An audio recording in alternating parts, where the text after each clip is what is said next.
Hello, everybody. Hope you're doing well. This will be the first of a series of videos where I'm going to be talking about science fiction movies. The idea is to provide like a starter list of science fiction movies. Clearly, this list is not intended to provide a complete view of the genre, but I do want to come up with a list of 50, 60 films. And for this series, I'm focused on the post war period of from, say, 1950 to the year 2000. And to give maybe to someone who wants to get somewhat familiar with science fiction movies, or if you're very familiar with science fiction movies, to kind of maybe um, provide provide a little bit more context to the films.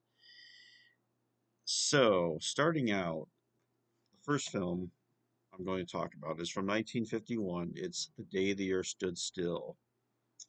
Directed by Robert Wise, starred Patricia Neal, Michael Rennie, Sam Jaffe were the three leads in this movie. Also Hugh Marlowe. So you might, if you've not seen this movie, you might know the robot there, Gort, who became a very iconic robot who would you would see that image a lot in pop culture and things like that. But there was actually a lot in this movie that was influential and would have a would really influence a lot of movies to come down the line. Now, this is a first contact movie to talk about the plot a little bit. So, the movie begins with a spaceship landing in Washington, D.C. It, of course, attracts a crowd, even a sense of emergency and panic. A human, what appears to be a human being, emerges from the spaceship, and he's immediately fired upon by the army and someone, a soldier. And well, anyway, they shot Klaatu, who is the emissary of the of um, which we'll talk more about. Well, anyway, Klaatu recovers from the gunshot wounds, who's played by Michael Rennie, and he goes out.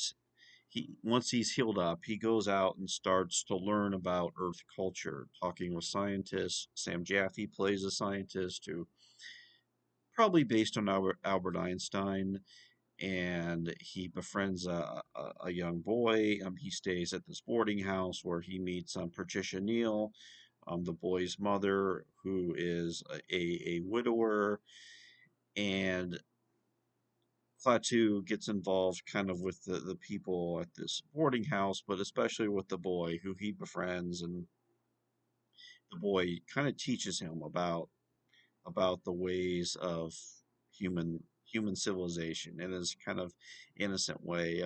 The young boy is almost like an early Spielberg type of kid because the kid is full of imagination, and he's really taken with this mysterious visitor, who looks human. They don't know he's an alien. I mean, who looks completely human to anybody else. And also, the boy's father was killed in World War II, so there's also kind of a father-son connection there.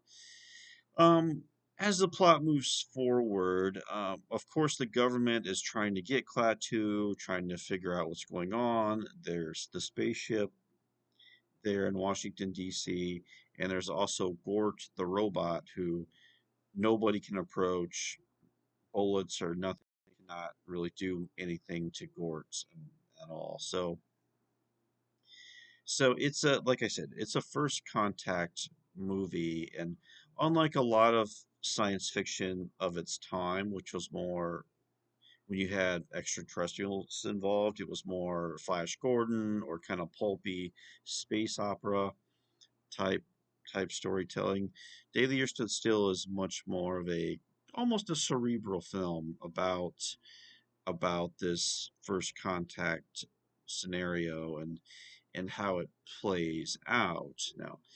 And to not spoil the movie too much, and sometimes I might get into some spoilers, but the concept we learn in this movie is that there are sort of like this United Nations of civilizations out there who monitor other planets with intelligent life, especially once these planets achieve atomic power. Okay, and that's their interest in Earth. So the idea of there being this United Nations of planets out there keeping the peace and making sure no one gets out of line is a interesting idea. It's a very post-war idea, and I can talk about that a little bit more as well. So it's like I said, it's not an action-based sci-fi movie. It's more of a movie about ideas and the way these characters interact with each other. Michael Rennie gives a really good performance as Klaatu. I think everyone is really good in this film. I think it's really, for the most part, it's well acted. There's a few dated, of course, dated things in here, but one thing I really like about the movie too is that it's a great, I think, snapshot of the mood of America, maybe even the world at the time in the early 1950s. Atomic power was a new thing. So, on one level in this movie, it's very 1950s, where there's one scene I like where it's at the boarding house and all the characters are gathering to have breakfast in the morning and everyone is like dressed up. It was a more formal time where people would dress up just to go shopping or just to go out. So you get a sense of how formal it is, and everything seems really um, peaceful on the surface, placid on the surface. Everyone's very kind of polite and formal to each other. But at the same time, you do get this unease that's always kind of boiling beneath the surface, like when they're reading the newspapers and about the news stories about the spaceship, but also the war in Korea is happening around this time, and there's all the Cold War anxieties out there. So